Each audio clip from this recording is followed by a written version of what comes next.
सगळ्यांचं सगळं चांगलं होतं, पण मकर राशीची देव पावलोपावली परीक्षा बघतो की काय, असंच मकर राशीच्या लोकांना वाटत असतं. असाच अनुभव त्यांना येत असतो. पण मार्च महिन्यामध्ये मात्र ग्रहमान काहीसं तुमच्या बाजूनी असणार आहे. काही चांगल्या घडामोडी तुमच्यासाठी मार्च महिन्यामध्ये घडू शकतात. काय घडू शकतं तर 16 ते 23 मार्च या काळामध्ये करिअरमध्ये सकारात्मक बदलाचा अनुभव तुम्हाला येईल. आता जरा एक एक करून बघूया की नक्की मार्च महिन्यामध्ये काय घडणार आहे. ग्रहस्थितीचा प्रभाव बघता महिन्याच्या सुरुवातीला जरा कामाचा ताण जाणवू शकतो, पण 15 मार्च नंतर परिस्थिती तुमच्या बाजूने होईल. वरिष्ठांबाबत किंवा तुमच्या वडीलधाऱ्या व्यक्तींबाबत तुमची काही अडली असतील कामं किंवा सरकारी कामं काही अडली असतील तर त्या कामांमध्ये हालचाल वाढेल. जमीन किंवा संपत्तीविषयक चर्चा सुद्धा होऊ शकते.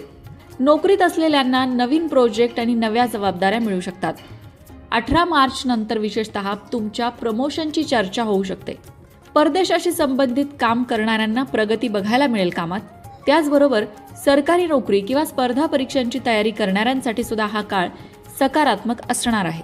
व्यावसायिकांसाठी सांगायचं झालं तर नवीन ग्राहक तुमच्याकडे येण्याची शक्यता आहे. जुनी थकीत पैसे सुद्धा तुम्हाला परत मिळू शकतात. पार्टनरशिपमध्ये मात्र स्पष्ट संवाद आवश्यक आहे. आणि खास करून 21 मार्च पर्यंत व्यावसायिकांना मोठी गुंतवणूक टाळण्याचा सल्ला दिला जातोय.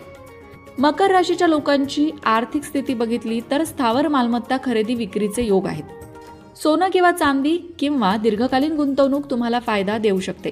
काही अनावश्यक खर्च तुमचा होऊ शकतो, जो घर दुरुस्ती संदर्भात असू शकतो किंवा काही वैद्यकीय खर्च असू शकतो किंवा वाहन दुरुस्ती संदर्भात सुद्धा असू शकतो.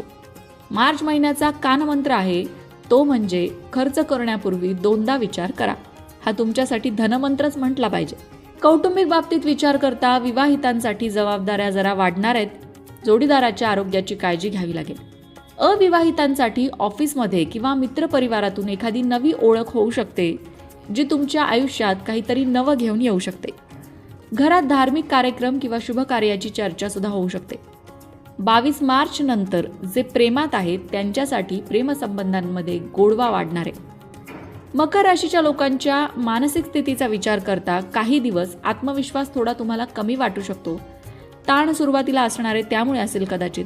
पण त्यासाठी उत्तम उपाय म्हणजे रोज सकाळी उठायचं, तांब्याचा कलश घ्यायचा, त्यामध्ये अक्षदा लाल कुंकू टाकायचं आणि हे पाणी सूर्यनारायणाला अर्पण करायचं. सूर्यनारायणाला नमस्कार करायचा. यामुळे तुमचा आत्मविश्वास वाढणार आहे. जुन्या आठवणी, भूतकाळ तुम्हाला त्रास देऊ शकतो, त्यामुळे भूतकाळापासून लांब राहा. वर्तमानावर लक्ष केंद्रित करा, जो तुमचे भविष्य घडवणार आहे. आरोग्याच्या बाबतीत सांगायचं झालं तर गुडघे, सांधे किंवा पाठीचा त्रास